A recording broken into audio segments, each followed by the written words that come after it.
Obrigado, Marcela. Eu queria agradecer a oportunidade da gente participar aqui desse nosso encontro e gostei muito das palestras até agora. E é muito bom a gente estar nesse momento, né, depois da palestra da Suzy. E o que nós vamos falar vai ser complementar, né, o que a Suzy falou. É, eu estou de acordo com tudo que ela falou. E gostei muito das palestras dos nossos colegas estrangeiros falando sobre o, os temas e o que a gente pode pensar, né, nessa tecnologia, a importância dessa tecnologia. Eu vou falar sobre a questão do uso dos remediadores, né, especialmente no Brasil, e desafios e perspectivas. Então, aí entrando na linha que a Suzy falou aí por último, na pergunta que foi colocada, né? Nós temos que pensar, especialmente em ambiente tropical, que nós temos uma situação onde a gente tem uma oportunidade muito grande, onde o nosso clima é, ele permite fazer fotossíntese todo o tempo. Então a gente precisa aproveitar isso e começando pelo solo, agora com a perspectiva atual da gente fazer um modelo em que a gente favoreça os processos biológicos, superando, né, a visão apenas química da Revolução Verde. Nós podemos pensar num processo onde a gente vai desenvolver uma agricultura e que a gente pode falar de sempre verde, né? Como fala o indiano, o Swaminatha, né? A visão da revolução sempre verde, onde é possível apenas no ambiente tropical. Então, nós temos que pensar em que a gente deve enfatizar nas condições tropicais uso racional de fontes NPK, ter essa questão da autonomia genética, a Suzy colocou de forma muito bem e brilhante essa questão de que as plantas transgênicas, além da gente não ter autonomia nenhuma sobre elas, né, o Brasil é dependente também desse tipo de genética, a gente importa junto com o pacote, os pacotes químicos, né, da indústria química, quando você tem a transgenia, você pode perder, e muitas vezes perde, esse potencial de interagir com a risosfera do solo e com os minerais dos mineralizadores. E o que é importante é que a gente faça sistemas produtivos em que a gente mantenha o solo coberto e vivo, fazendo fotossíntese a maior parte do tempo. Esse é um grande desafio para os agroecossistemas tropicais.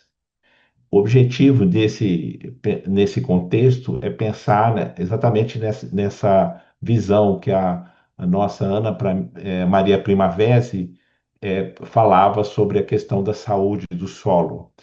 A saúde única que a gente fala hoje, a Ana Maria Primavera falava há décadas atrás, falando da importância. Se eu quero ter saúde, eu preciso ter um solo saudável, plantas saudáveis e depois os animais entre nós saudáveis. A gente precisa regenerar os solos que foram degradados durante décadas de processos de práticas que degradaram a biologia do solo, com o uso intensivo desses insumos químicos e com práticas que deixaram o solo descoberto e a gente perdeu matéria orgânica e ocorreu erosão. Então a gente precisa pensar nesses processos usando plantas de cobertura, chamadas plantas de serviço, a forma de fazer o plantio e as boas práticas de conservação do solo. Nós temos que enfatizar essas ferramentas locais e regionais, especialmente com o uso de bioinsumos. Esses bioinsumos são bioinsumos em que podem ser produzidos na própria fazenda. Inclusive, agora a gente tem uma lei, né, que foi aprovada no final de 2024, agora sendo regulamentada durante esse ano de 2025, em que permite, ele é inclusivo, né, uma lei inclusiva que permite o desenvolvimento de bioinsumos e bioinsumos que são praticados de forma cotidiana pela agricultura familiar e agroecológica, né? E, e o uso de agrominerais regionais, entre eles exatamente as fontes que dão origem aos remineralizadores, né? Rochas silicáticas, fosfatos, carbonatos e sulfatos. E o objetivo desse processo regenerativo que nós precisamos desenvolver é aumentar a saúde do solo, fazer um incremento dessa saúde, sequestrar carbono, e sequestrar carbono de várias formas, né? Uma delas é pelo intemperismo acelerado com o carbono inorgânico, mas também o carbono orgânico, que é muito importante no ambiente tropical, em que a intensidade biológica é tão grande que a gente também mineraliza muito rápido a matéria orgânica.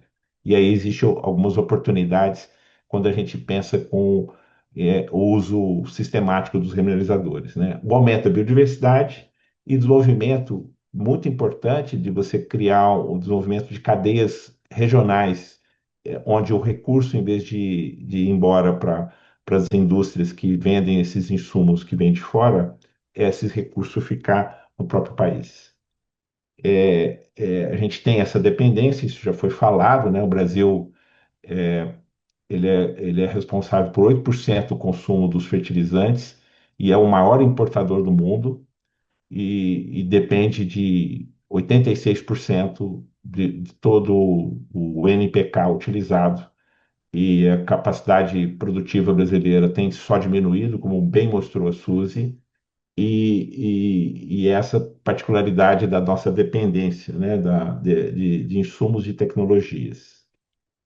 Então, o Plano Nacional de Fertilizantes, né, que é uma política pública muito importante hoje, ela inclui, né, cadeias emergentes, entre elas dos remineralizadores, nanotecnologia e dos bioinsumos. E essa política, né, essa política pública, ela traz essa novidade que antes não tinha nas políticas anteriores, né? Que é de incluir essas cadeias regionais além do MPK, o que é bastante importante para o tema. Então, e tem metas bastante interessantes dessa política que a gente está buscando alcançar. A remineralização, a gente precisa lembrar que a remineralização é um processo que a gente imita da natureza, que é exatamente o processo de intemperismo dos silicatos que transformam os silicatos das rochas em solos, né? Como disse a Suzy, né? O solo é filho das rochas, e é exatamente essa reação de temperismo que ela é fundamental para a gente pensar na remineralização dos solos. E aí gera três efeitos diretos. Fornece nutrientes, ele corrige o solo e ele gera minerais novos. Essa é a grande novidade dos remineralizadores, é a formação dessas fases novas. Fornecer nutrientes, corrigir o solo, tem outros insumos, mas a formação de novas fases ele é único entre os insumos existentes, e só os remineralizadores promovem isso. Então, o remineralizador, a aceleração do intemperismo começa exatamente na moagem, né, na comminuição das rochas. E com essa comminuição aumenta a superfície específica. Isso está ligado à estimulação das raízes das plantas, quando elas não foram muito modificadas e perderam aquela informação genética da interação da planta com os minerais primários que estão nos remineralizadores. Com isso, se ela estimula as raízes das plantas, ela promove uma maior ciclagem, melhora a resiliência da planta, aproveita melhor os nutrientes, não só dos mineralizadores, mas também dá aumento da eficiência de uso da água. E isso tudo ele é acelerado pelos processos de biointemperismo. Bem, aí quando você aplica o remineralizador, ele estimula as plantas, né, porque as plantas que a gente cultiva no centro de origem tinha esses minerais, né? E tem esses minerais primários e essas plantas evoluíram nesse ambiente, não evoluíram nas fontes solúveis, né? Isso é bastante importante. Com esse processo inicial, inicia o processo de intemperismo, fazendo aqueles três processos de efeitos diretos. E uma das coisas que é importante e que a gente está perseguindo é exatamente esse processo de estabilização da matéria orgânica, geração de novos agregados, através após a formação dos minerais novos, né? Isso melhora o solo, melhora a parte física do solo, a parte biológica do solo, e no final a saúde do solo também é incrementada. É bastante importante a questão, a mineralogia bastante complexa que tem as rochas, isso foi mostrado muito bem pelo David, né? A questão da composição mineral, comportamento diferente,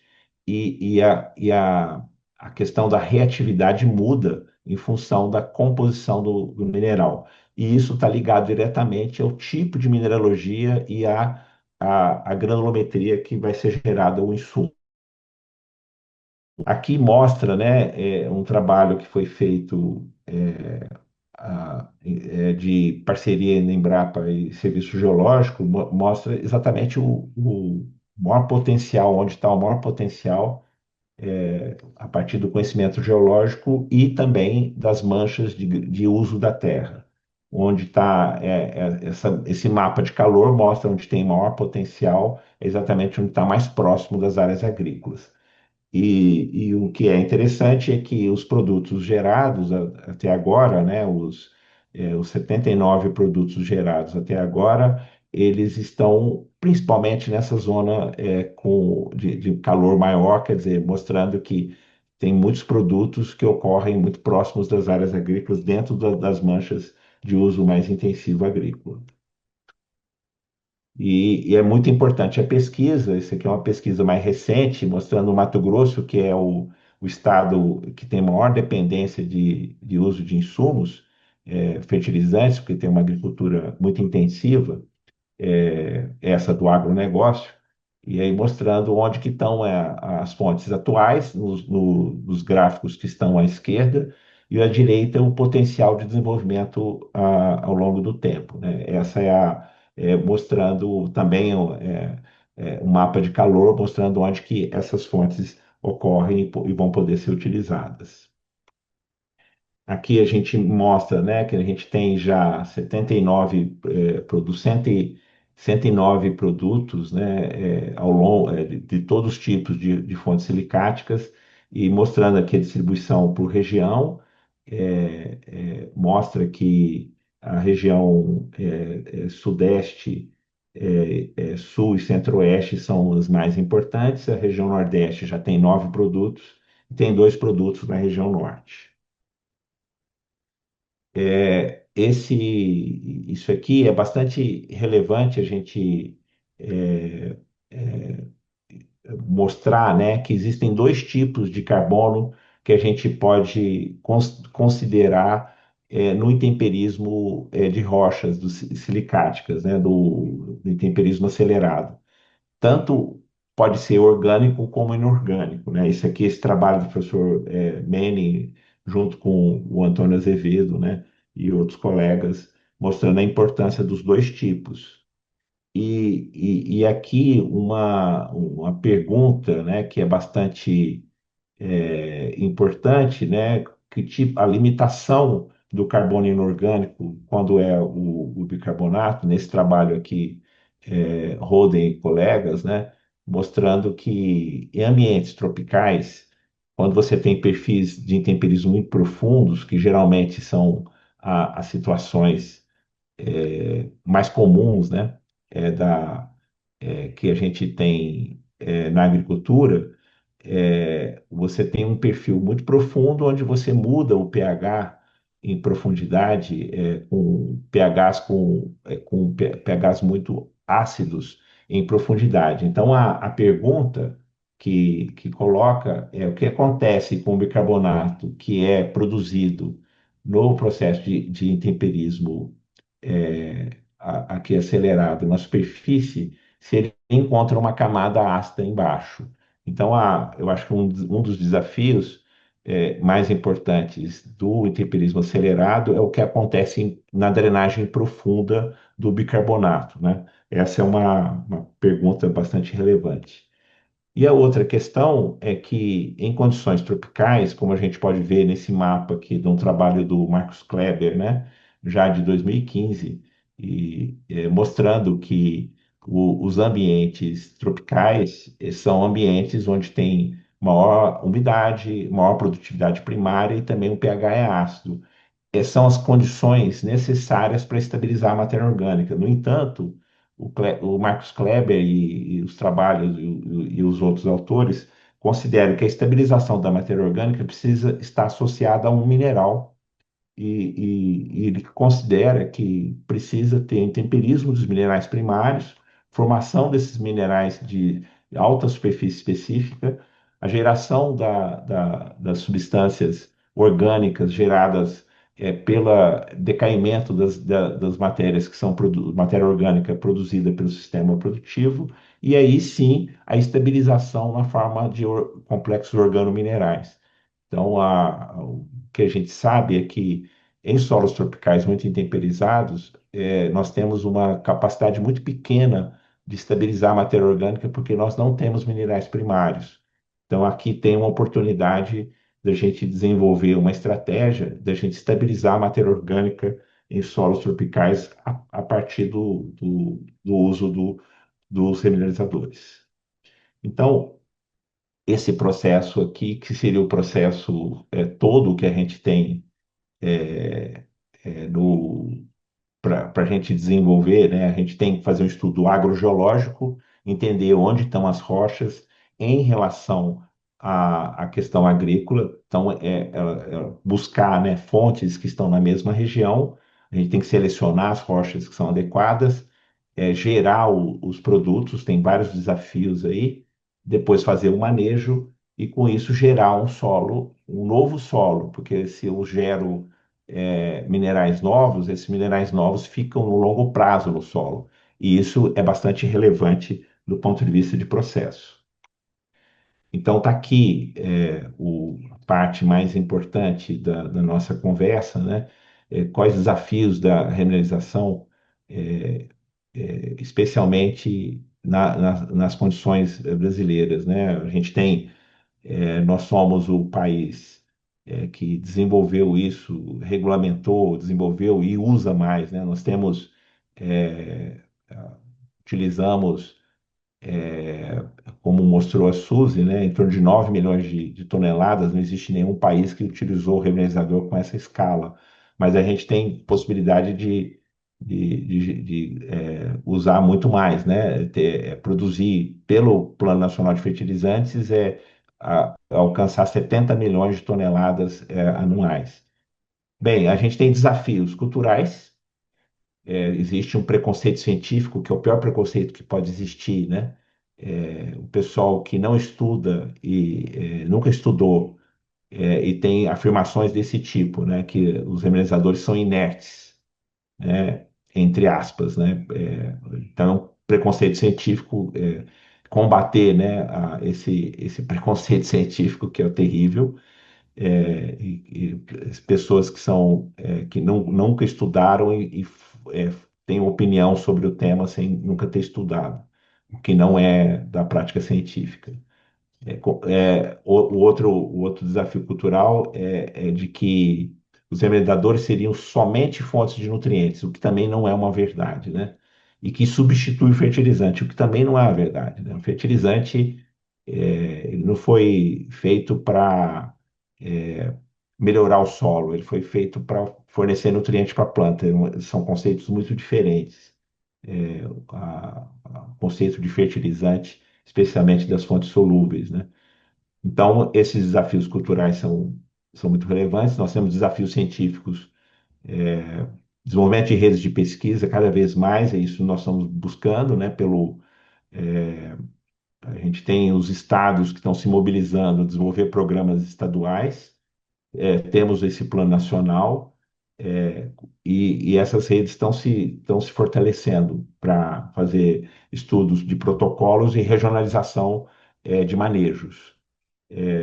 E outra coisa que é muito importante, relevante, é estudar os processos, né, da remedialização, avaliar esses processos de forma mais profunda, né, estudando os mecanismos. Nós temos desafios tecnológicos. O desafio da cominuição é bastante relevante. Nós precisamos pensar em tecnologias, avançar nas tecnologias de cominuição. A gente não pode aceitar que só existe essas tecnologias que foram desenvolvidas no século XIX, de cominuição. Com certeza tem novas tecnologias que a gente pode utilizar para melhorar o processo de comunicação. A gente tem que pensar também na tecnologia, na integração de outros insumos, e isso tem avançado nos últimos anos, especialmente a integração de insumos regionais com fontes orgânicas. Então, a gente está desenvolvendo insumos que a gente pode chamar de organo-mineral regional, quer dizer, usando só fontes regionais, de fontes orgânicas e fontes regionais minerais, como o caso dos remineralizadores. Então, é bastante relevante esse tipo de desenvolvimento tecnológico de novos tipos de insumo, a partir da integração de insumos regionais, né? Isso é bastante relevante, inclusive para os agricultores, em que você pode, com esse processo, gerar insumos que são customizados, né, para determinadas demandas. Nós temos desafios de mercado, né? O setor aí, a Brefem, de uma forma bastante relevante, né? Ela sempre busca, né, a geração de novos produtos e a partir de coprodutos, e produtos também. Quando se fala em coprodutos, nós temos a possibilidade de gerar, sem precisar abrir nenhuma mina, 500 produtos. Esse foi um trabalho em que a gente desenvolveu, onde é, você sabe que tem uma mineração, em que produz agregados para construção civil, e essa mineração, 90% dela tem potencial para gerar algum insumo para a agricultura. Então, são coprodutos. E também produtos, onde você tem uma mineração gerada com esse objetivo, né? Nós já temos aproximadamente 10% dos produtos gerados, eles são de mina própria para essa finalidade, né? E as estratégias de adoção, nós temos que fazer um trabalho agora que é diretamente com o agricultor. Então, nós estamos desenvolvendo agora protocolos, né, dentro da Embrapa, onde a gente faz o estudo diretamente na área agrícola. A gente tem várias oportunidades de agricultores que já têm uso consistente, né, de 10 anos, 15 anos de uso de remerizadores, e aí é um laboratório, né, se transforma em laboratórios para a gente estudar manejos e novas estratégias de uso dessas fontes, né? Então, o meu recado é esse, eu estou à disposição para o debate. Muito obrigada, Éder, pela palestra. Como sempre, foi muito boa. Éder já fez algumas palestras aí para gente ao longo da nossa caminhada. Sempre muito útil para a gente. Então, vamos para as perguntas. A gente tem algumas perguntas aqui, mas antes de eu ir para elas, eu também tenho uma pergunta, que seria como é que seria a melhor forma, ou seria a forma mais efetiva de combater o preconceito científico que você citou? Porque eu vejo que isso é algo que também nos afeta, né? Porque muitas vezes a gente tenta tá aí para falar sobre a aplicação de pó de rocha, não somente para redução do CO2, mas também como os co-benefícios, e muitas vezes o que a gente vê é exatamente esse preconceito científico. E como seria a forma mais adequada? Seria pela comunicação científica? Seria propagando conhecimento? Essa questão do preconceito científico está ligado também à questão de paradigma, né? Quando você fala do paradigma que a escola as escolas de agronomia brasileiras, elas foram formadas, na realidade, com uma visão do clima temperado.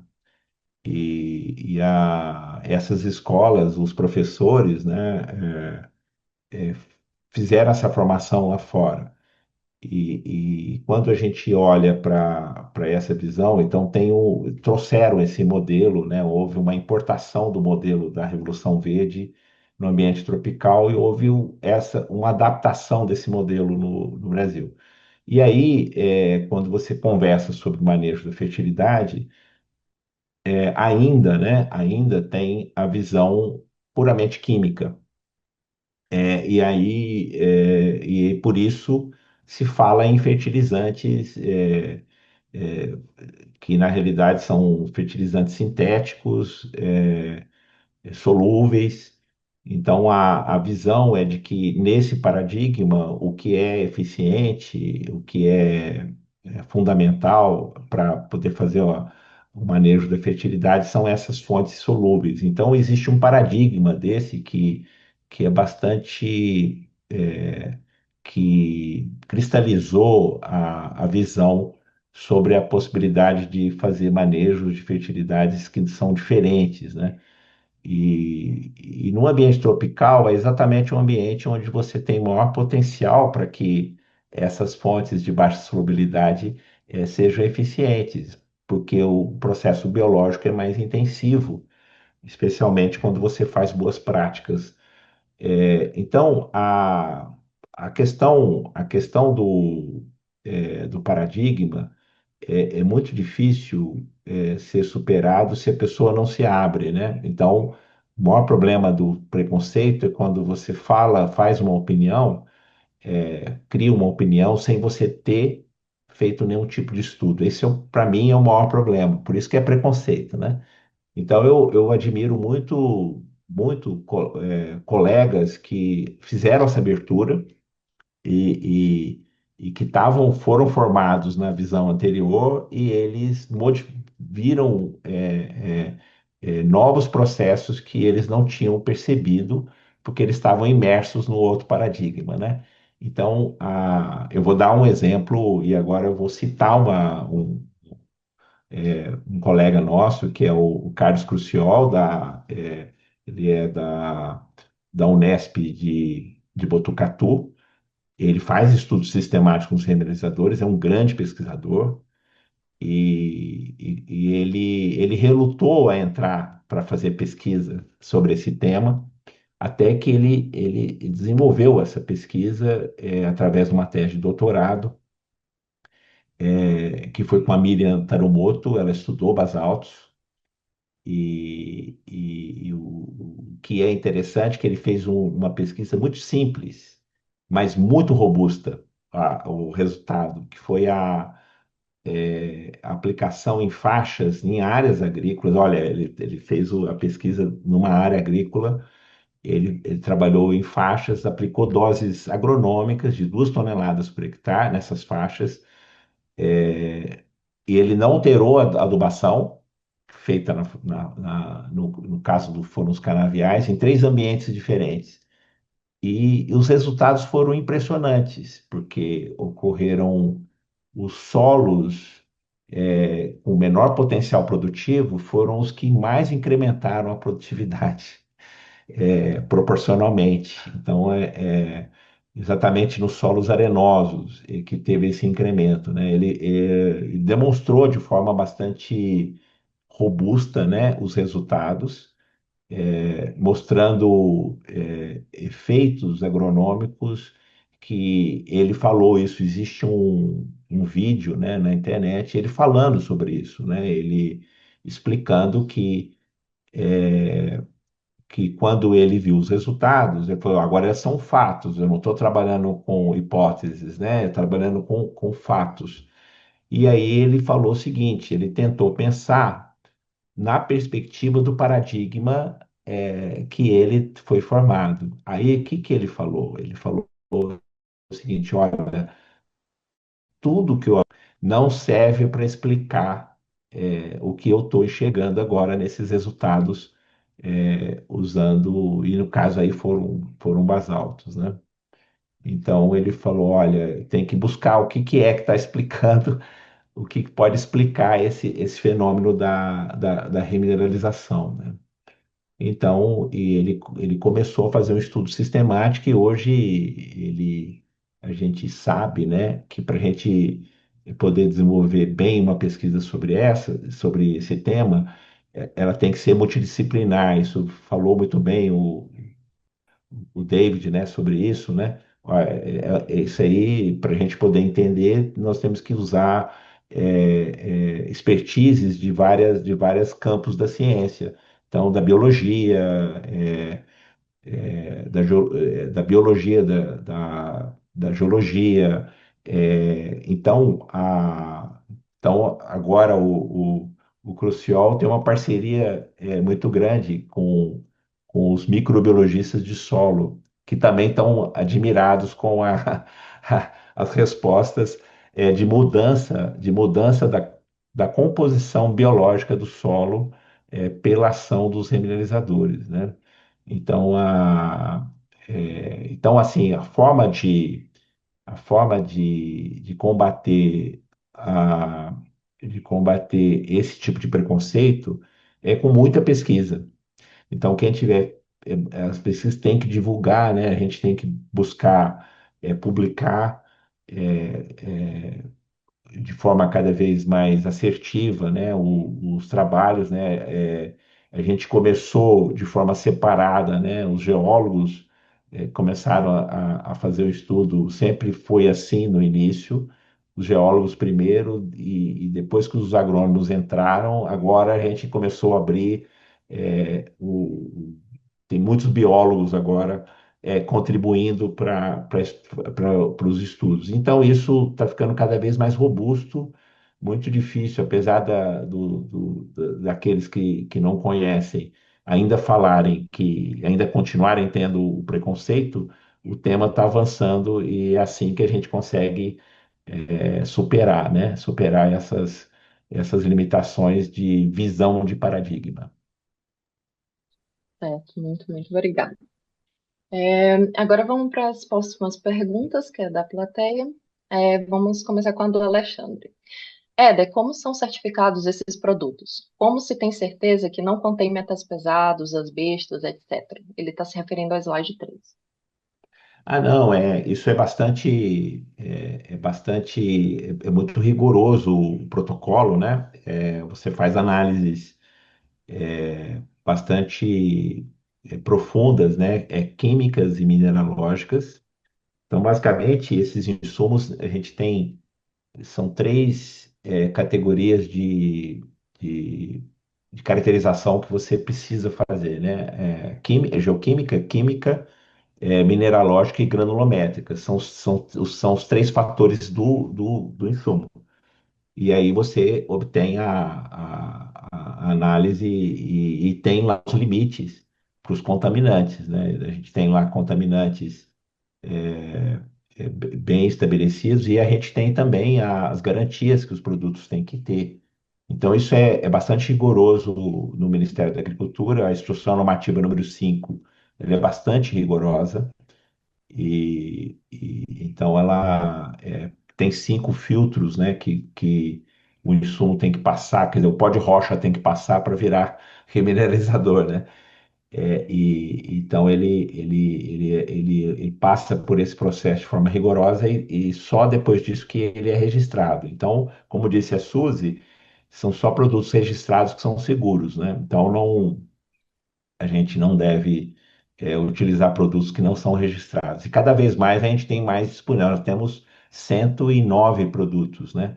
Recentemente saiu mais 79 produtos, então 109 produtos ao todo, entre mineralizadores e fertilizantes, né? Que são produtos, são fertilizantes, são na forma de produto novo, né? Que não está previsto na legislação.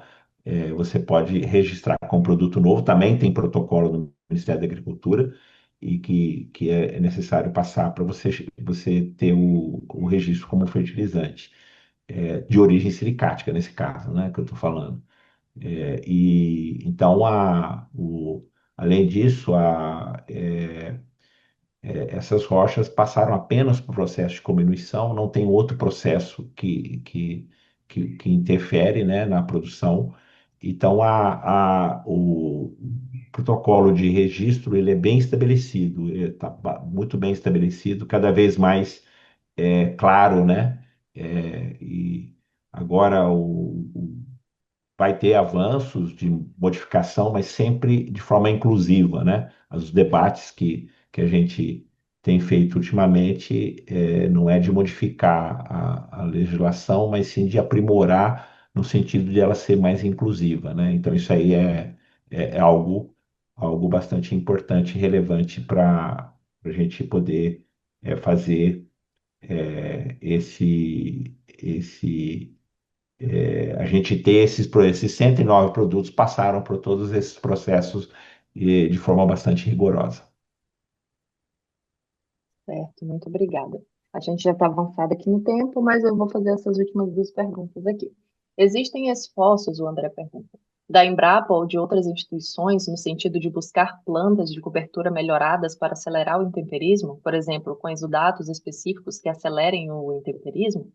E a última é do Roberto, que fala que ele não é formado na área, que ele é engenheiro mecânico e gostaria apenas de uma breve explicação de como diferenciar fertilizante de pó de rocha.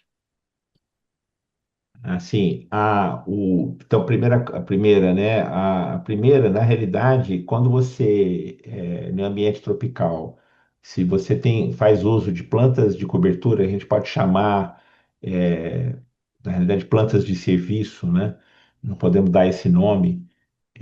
Você pode escolher em função por exemplo, da agressividade da raiz, você pode escolher em função se ela é fixadora de nitrogênio, você pode escolher plantas que reciclam nutrientes de forma mais intensiva.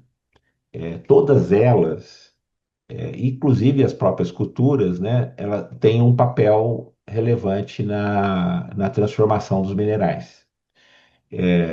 A gente já demonstrou isso, né? Como que esses processos acontecem, que pelo processo de biointemperismo. Tem minerais por exemplo, tem minerais do tipo que ricos em cálcio e magnésio, geralmente você coloca incubado no solo ácido, ele já começa a reagir, né? Mas todos eles ocorre uma aceleração em função da ação biológica da risosfera, que não é somente a, a raiz em si, envolve também os micro-organismos que estão em volta da raiz, quer dizer, da risosfera, né? Então, na realidade, o que é importante é você manter o solo coberto e fazendo fotossíntese todo o tempo. É assim que esse processo é acelerado. E o solo não pode estar compactado. Então, o modelo, assim, de forma simplificada, né, é você deixar o solo é, sem compactação e com ação biológica intensiva. Aí o processo da remineralização ele é bastante eficiente e fica mais acelerado, né?